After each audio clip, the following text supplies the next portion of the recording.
E já estamos de regresso e o prometido é devido. Falamos agora de prevenção e segurança no trabalho. Em estúdio já tenho a doutora Tânia Munhoz, psicóloga, e a doutora Alice Marques, médica de Medicina do Trabalho. Eu agradeço muito às duas a vossa presença aqui no Saúde em Dia.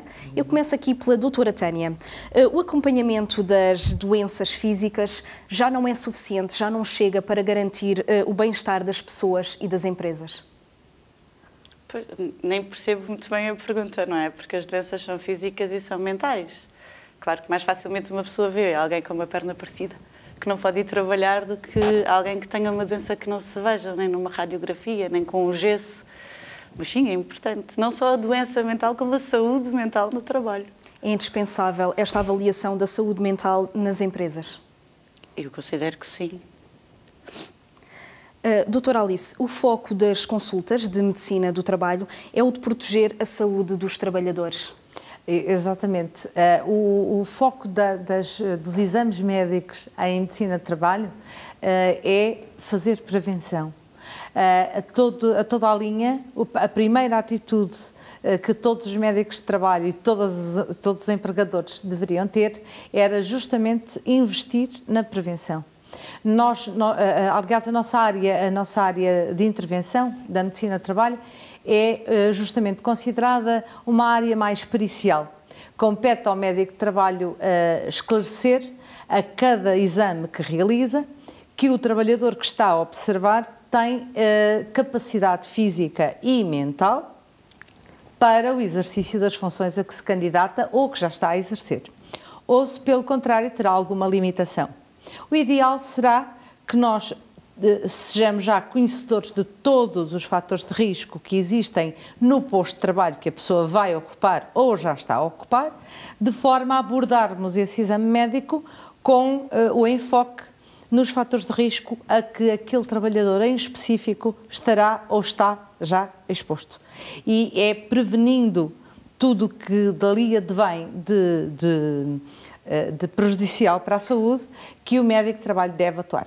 Diria então que há imensos benefícios desta especialidade médica de medicina do trabalho, quer para empresas, quer para trabalhadores. Sim, sim. Se for encarada de uma forma séria e se for encarada de uma forma que não seja apenas o passar pelo gabinete e fazer um exame físico, se for encarada com o conhecimento pelos médicos dos efetivos locais de trabalho e da interação com o outro agente que constitui este serviço, que é o Departamento de Segurança que as empresas têm, que está inserido, portanto, num conjunto de serviços que técnica e legalmente se chamam serviços de segurança e saúde no trabalho, e essa interdisciplinaridade é que faz com que se consiga fazer uma boa prevenção. Uhum.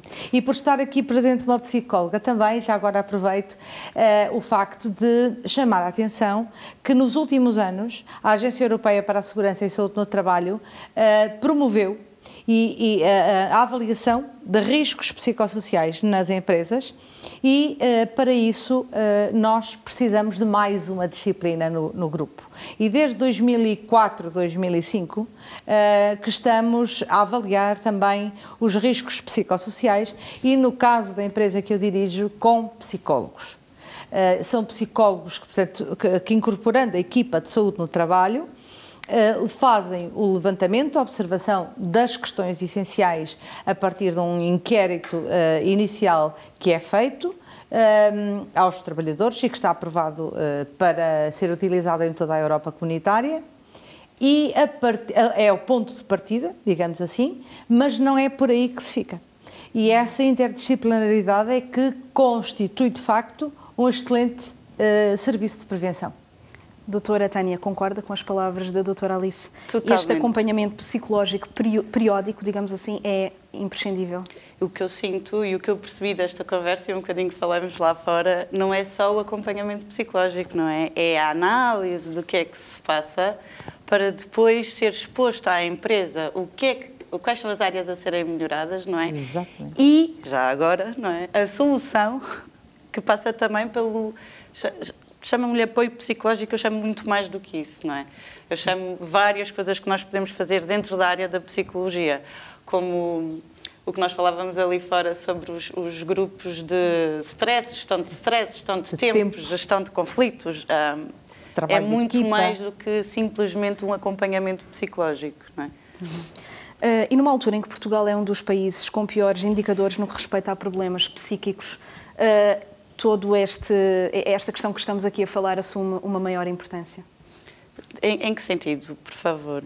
Portugal registra dos piores índices de problemas psíquicos, com mais pessoas a consumirem, por exemplo, antidepressivos. Acha que isto pode resultar, muitas vezes, de stress no trabalho, de desgaste? E, nesse caso, qual seria a vossa função? Sim. Obrigada. Eu acho que a nossa função, enquanto psicólogos, pode ser, como a doutora Alice estava a falar, não é? Estarmos inseridos numa equipa multidisciplinar. Eu acho que essa parte é muito importante, não é? Da não ação sozinhos e perdidos por ali dentro das empresas, e sim com uma estrutura de um objetivo programado, estruturado, e que seja feito desde a avaliação até à solução. E sim, é muito importante. Não só a área da psicologia, como também é que falávamos lá fora de um passo mais à frente do coaching. Hoje em dia chama-se coaching a tudo. Eu chamo coaching no sentido de ensinar as pessoas a atingirem um objetivo. E já agora um objetivo extraordinário, significativo, e que isto pode ser também aumentado a nível da empresa, que seja da própria empresa, que tenha como visão da própria empresa e como missão o bem-estar dos funcionários. Claro que sim. E o mental, já agora, é a que eu defendo, não é? E a Ordem dos Psicólogos também defende a intervenção em meio laboral. Acha que vai contribuir para uma maior promoção da saúde mental a nível nacional até? Promoção da saúde mental, na minha cabeça, fica um bocadinho confuso, porque eu, por exemplo, enquanto psicóloga clínica, o que tenho recebido são as pessoas já doentes. Não é? Quando sou chamada à medicina do trabalho, na empresa onde trabalho, as pessoas já vêm doentes. Portanto, o que eu vou é cuidar da doença da pessoa. E o que eu acho que poderia ser o futuro, não é? E o presente... Seria a prevenção. Seria a prevenção, como a doutora Alice dizia, não é? O que é preciso? E como falávamos lá fora numa conversa muito interessante, que era o que é que seria o ideal, não é? Criamos qual é o ideal de trabalho para cada uma das pessoas e que seja como um bem comum da empresa cuidar da saúde mental dos funcionários. Dentro deste ideal, então, construímos quais são os passos para lá chegar. Em vez de, quando as pessoas adoecem, muito bem, têm direito a apoio psicológico. É pouco. Já voltamos aqui à conversa. Convido-as a assistir aqui a uma reportagem, porque o S+, esteve presente na sessão de lançamento das comemorações do Dia da Prevenção e Segurança no Trabalho. Vamos ver. Este ano a OIT decidiu dedicar este Dia Mundial aos trabalhadores mais jovens. Porquê? Bom, por duas ou três ordens de razão principais. A primeira, porque os jovens correm um risco muito maior de serem vítimas de um acidente de trabalho relativamente a um trabalhador mais sénior. E, portanto, é um grupo que merece uma especial atenção. Depois, porque há um conjunto de comportamentos que, quanto mais cedo nós aprendermos a terem atenção em termos da nossa própria segurança no trabalho, melhor. Também porque um acidente de trabalho num jovem tem consequências ainda mais gravosas, uma vez que é um jovem que fica com o seu potencial por realizar durante toda a sua vida adulta. E, portanto, por estas razões, a OIT achou que este ano esta era uma temática que devia ser tomada em atenção. Mas porquê que os jovens são mais vulneráveis? Há alguma explicação? Provavelmente porque tiveram muito menos acesso a ações de formação na área da prevenção e segurança no trabalho. Essa pode ser eventualmente uma das razões porque essa situação se coloca. Sim. Que tipo de iniciativas é que a OIT desenvolve para permitir que estas coisas não aconteçam? Bom, a OIT funciona essencialmente em três áreas distintas. A primeira e a principal da sua atuação é normativa. Portanto, a OIT é uma organização de natureza tripartida, onde estão representantes os governos, os representantes dos trabalhadores e dos empregadores, e o que fazem conjuntamente é desenhar normas internacionais do trabalho, que são depois ratificadas pelos Estados-membros e vertidas na sua legislação nacional. E nessa matéria são várias as convenções que a OIT tem em termos de segurança e saúde no trabalho.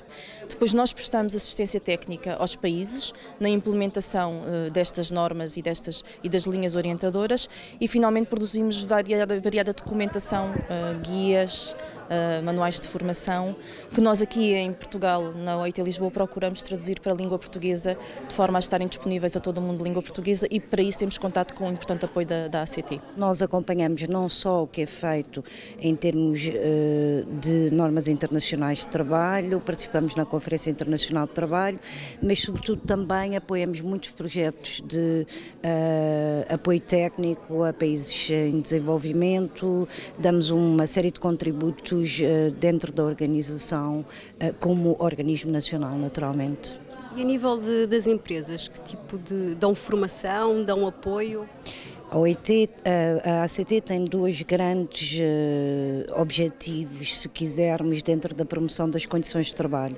O primeiro grande objetivo é tudo que tem que ver com a prevenção da segurança e saúde no trabalho e a implementação de políticas públicas de segurança e saúde no trabalho e, naturalmente, aqui nesta área que hoje estamos aqui a comemorar, o Dia Nacional da Segurança e Saúde no Trabalho, nesta área temos uma articulação com um conjunto de outros atores que excedem em muito a ACT, em primeiro lugar com os parceiros sociais, mas também com as empresas e com os trabalhadores, com outros departamentos do Estado que têm um papel muito preponderante nestas políticas de promoção de segurança e saúde no trabalho. Hoje aqui falamos de um parceiro estratégico, que é a Direção-Geral da Educação, as escolas, os professores, o papel que eles podem desempenhar no sentido de uma cultura mais efetiva de promoção da segurança e saúde no trabalho. E depois a ACT tem uma outra vertente, que é a vertente da fiscalização do cumprimento das condições de trabalho em geral e também da verificação de condições de segurança e saúde no trabalho. Detectam-se ainda muitas infrações? Nós estamos em Portugal, temos feito, como eu tive aqui a ocasião de dizer, um percurso que é um percurso, uma evolução positiva em termos da redução do número de acidentes de trabalho e, portanto, isso é um aspecto que eu, obviamente, gosto de sublinhar porque corresponde à verdade.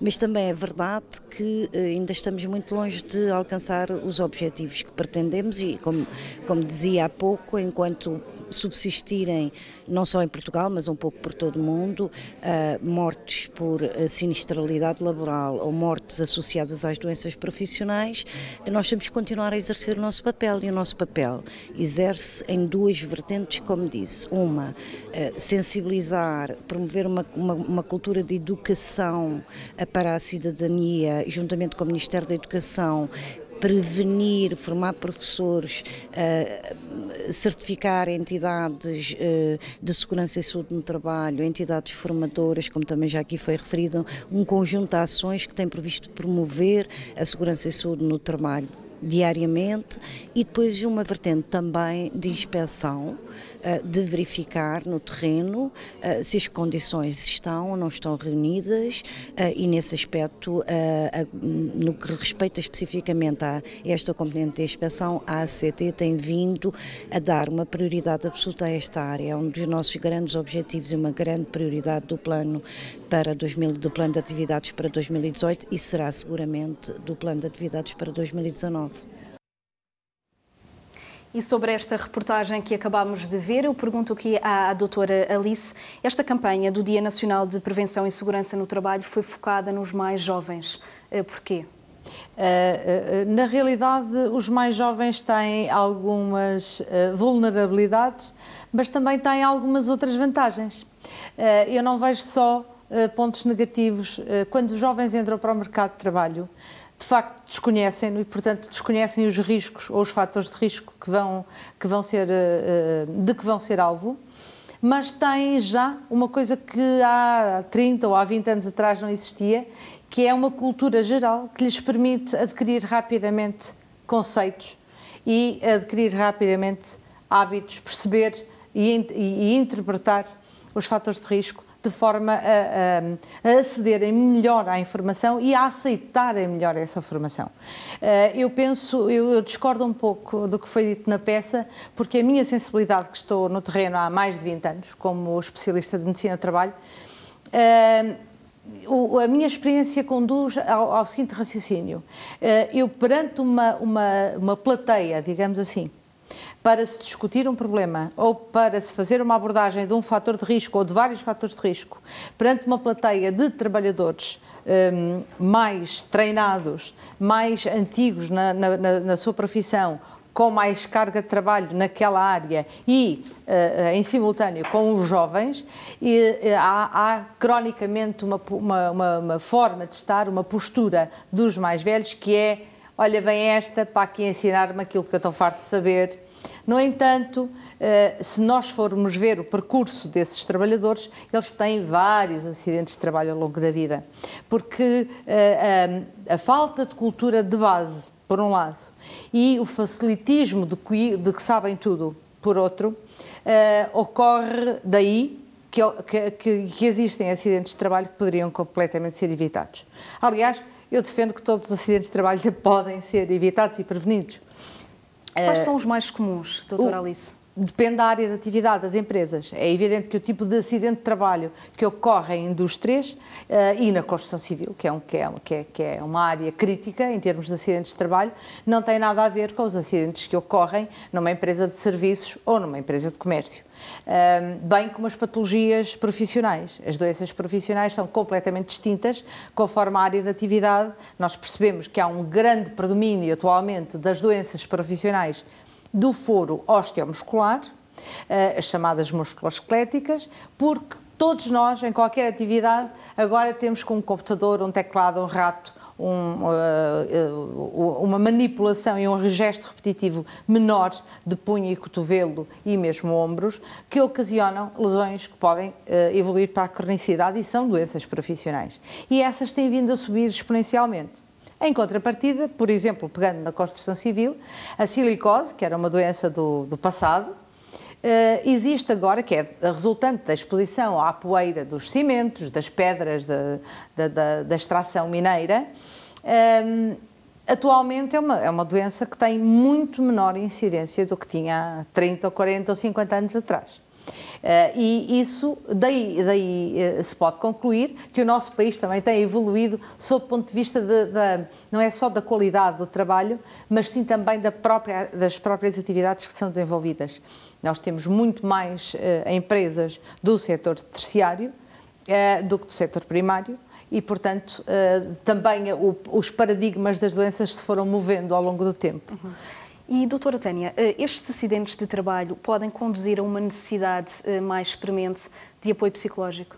Eu estava aqui a pensar e partilho, não é? Como é que se previne um acidente de trabalho mental? Se eu for presa com umas cordas, não me acontece nada. Como é que se previne, não é? É fácil imaginar alguém que parte uma perna no trabalho, alguém que tem um acidente na construção civil, e como é que nós imaginamos uma pessoa ter um acidente de um problema psicológico grave? É difícil, não é? Mas acho que nestas situações o acompanhamento psicológico pode ser útil, não é? No caso destes acidentes físicos de trabalho pode ser útil. E estes acidentes físicos podem resultar muitas vezes em baixas, digo eu, e que posteriormente podem degenerar em problemas psicológicos. Até mesmo no momento, não é? Outra vez, em vez de estar já no problema psicológico... Numa pessoa perfeitamente saudável. Antes de chegar já ao problema psicológico, se a pessoa puder ser ajudada a lidar melhor com aquilo que lhe aconteceu, temos um bom caminho para que a pessoa possa voltar a trabalhar sem nenhum problema mental, digamos assim. Agora, estar em casa de baixa, com tudo o que isso implica, não é? No ordenado, na dificuldade do dia-a-dia. Ficar incapacitado ou com perda de algumas capacidades? Isso ocorre, as incapacidades estão, a determinação de incapacidades permanentes resultantes de acidentes de trabalho estão na alçada dos tribunais de trabalho. Isto é, os trabalhadores no momento do acidente são obrigatoriamente assistidos por uma companhia de seguros, que desenvolve todo o trajeto até à cura ou até ao limite dos tratamentos, em termos de se estabelecer o limite de que não é possível curar mais do que aquilo, e depois o Tribunal de Trabalho estabelece uma incapacidade parcial, permanente. E o trabalhador digamos assim, ressarcido financeiramente por ter aquela perda para o resto da sua vida. Pode ocorrer, por exemplo, estou-me a recordar de um acidente que há pouco tempo me passou a análise pela mão, de um trabalhador que foi alvo de uma detonação numa obra, alvo do impacto do ruído da detonação por estar próximo demais da detonação e por não estar a usar proteção auricular. E um dos seus ouvidos perdeu praticamente a audição. E esse trabalhador foi ressarcido por essa perda. Agora, o dano psicológico foi ficando. E hoje essa pessoa é uma pessoa com doença mental e continua a ser seguido pelas especialidades de psicologia e psiquiatria clínica há vários anos. Agora, como é que se previnem os acidentes da área com lesão psicológica? Previnem-se criando boas condições de trabalho. Previnem-se com a promoção do bem-estar nos locais de trabalho. E a OIT está preocupada com isso, e a Agência Europeia para a Segurança e Saúde no Trabalho também, e em Portugal os médicos de trabalho também, a direção do Colégio de Medicina de Trabalho tem estado focada também nessa vertente, porque de facto o essencial é a prevenção. Nós não queremos doentes, e o que nós queremos trabalhadores saudáveis que possam desempenhar corretamente as suas funções, com alegria, com bem-estar, e que, se possível, nunca fiquem doentes. Esse é o nosso grande objetivo. Doutora Tânia, portanto, uma doença que agora se fala muito, o chamado burnout. Agora, pode ser um exemplo? Fala-se desde sempre, não é? Sim, e sinto que é uma doença silenciosa, não é? Se é que se pode chamar doença, mas é um sintoma silencioso, porque somos cada vez mais obrigados a fazer mais e mais e mais, faltou alguém, eu tenho que substituir, não interessa, isto não pode parar, e se eu não fizer, porque tenho um limite, tanto físico como mental para isso, não faz mal, sou substituída, portanto, eu tenho que fazer. Não é? Esta pressão de querer fazer bem, querer fazer melhor e querer fazer já agora, por 2 ou 3 Tânias, não é? Que leva à exaustão. Mas se eu me queixar, ainda é pior. Portanto, as pessoas vivem isto de uma forma solitária, não é? E silenciosa. É o que eu sinto que o que acontece no burnout é isto, não é? E a fadiga visual? A fadiga visual... Também se fala muito, portanto, das pessoas passarem muito tempo em frente aos computadores, por exemplo. E em efeitos psicológicos? Se pode ter efeitos psicológicos? Possivelmente sim, não é? Eu sinto que... Ou se pode mesmo resultar em acidentes de trabalho físicos? A fadiga visual tem um efeito somativo, digamos, nas restantes condicionantes do mal-estar de um trabalhador que esteja a desenvolver as suas funções. É um efeito somativo. Não se pode dizer que a fadiga visual seja por si só um fator desencadeante de doença, não é? Não está cientificamente comprovado isso. Agora, pode ser mais um fator a somar a tantos outros. Agora, que sem dúvida nenhuma, a sobrecarga de trabalho, o trabalho em horários prolongados, a atribuição, há uma coisa que está muito na moda, que é atribuir responsabilidades profissionais a pessoas que não estão preparadas para as desempenhar. E a sobrecarga emocional que isso gera no trabalhador conduz muitas vezes ao burnout e conduz a depressões, porque a pessoa sente-se incapaz de desempenhar a tarefa para a qual foi solicitada, sente que o seu caminho não é aquele, sente que não está confortável e que não irá obter um bom resultado, e isso gera frustração, e a frustração depois gera depressão, certo, doutora Tânia? E ansiedade. E ansiedade. E é mais um fator de risco para o burnout. Portanto, é muito importante também que as empresas consigam saber as competências que os seus colaboradores têm e determinar os trabalhos de acordo com essas competências e não estar sistematicamente a fazer sobrecarga de trabalho para o qual aquela pessoa não está devidamente estruturada, né? Ou física ou mentalmente, ou as duas coisas. Mesmo para terminarmos, eu pedi às duas uma mensagem para as futuras gerações de trabalho. O que é que temos que acautelar aos mais jovens? Olha, eu diria que temos que acautelar as questões ligadas à concentração.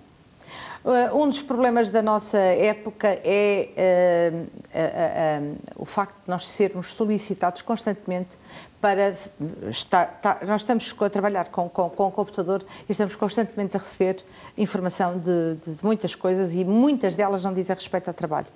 Portanto, eu acho que nós seríamos todos melhores pessoas, melhores trabalhadores e mais saudáveis se conseguíssemos aprender a focar-nos no trabalho agora, no lazer depois e ter a nossa vida mais organizada e não nos deixarmos perturbar constantemente por aquilo que eu chamo mudar o chip. A mudança de chip é um elemento gerador de stress, de dispersão da concentração, da atenção e pode ser um fator desencadeante também de acidentes de trabalho e mesmo de doença. E há coisas tão simples para mudar o chip, há exercícios tão simples, tão básicos, tão pequeninos, tão simples. Diga-me um ou dois. Por exemplo, vem do budismo, não é? Não vem da psicologia, vem do budismo, mas é rápido. As árvores pode-lhes ser benéfico às árvores a nossa energia. E passarmos as mãos, por exemplo, quando saio do trabalho, passo a mão pela árvore, deixo ficar ali a minha energia porque agora vou para casa, agora é outro chip, agora é outra coisa. Ela fica com a minha má energia, ela precisa dela, faz-lhe bem e a mim fica lá tudo e agora vou para casa. Isto é um pequenino exemplo que nós podemos fazer, não é? E é curioso porque disse foco, não é? E o que eu pensei na minha resposta era um todo e fica perfeito, porque acho que não nos podemos esquecer e uma mensagem que passaria era a nossa vida é um todo. Nós não somos só trabalho, não somos só amigos, não somos só mães, não somos só mulheres, nós somos um todo, não é? E o trabalho tem que fazer parte desse todo, não é? O lazer é importante, os amigos são importantes, o equilíbrio é importante, o desporto é importante, o fazer nada é importante. Exatamente. E ficamos com essa mensagem, uma conversa muito interessante. Muito obrigada às duas pelos esclarecimentos. Obrigada. E nós ficamos por aqui. Amanhã voltamos com mais temas, sempre com a ajuda dos melhores especialistas em estúdio e dos repórteres do S+, espalhados pelo país. Já sabe, mantenha a sua saúde em dia aqui no S+. Até amanhã.